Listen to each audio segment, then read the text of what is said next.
محمد من الكويت. السلام عليكم. عليكم السلام وأهلا بيك، تفضل. عندي سؤالين. السؤال الأول، ما معنى قول النبي صلى الله عليه وآله حسين مني وأنا من حسين؟ نعم. أحب الله من أحب حسينه. نعم. ما معنى قول النبي أنا من حسين؟ نعم.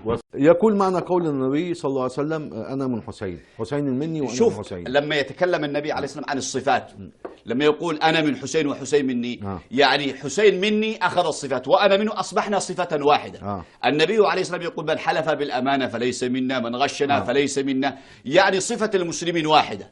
لما يقول النبي أنا من حسين، يعني هل معنى الحسين ولدني؟ لا، يعني تولدت أنا منه؟ وإنما المقصود صفاتنا تشبه بعض. نعم. أصبحت الصفات شيء واحد. على ما أظن فضل الشيخ قيلت في الأشعريين أيضا وفي الجليبيين. في المسلمون كما قلت في عموم ليس منا. ليس منا. ليس منا، من حلف بالأمانة فليس منا. نعم. إذا معناه الذي لا يحلف بالأمانة. أقصد يعني غير مخصص بها الحسين. أنا هنا معنى أن الحسين تشابه مع رسول الله في الصفات، وليس المقصود أن النبي عليه الصلاة والسلام تولد من الحسين بالذات. عليه الصلاة والسلام. الكلام عن الصفات وليس الكلام عن الذات.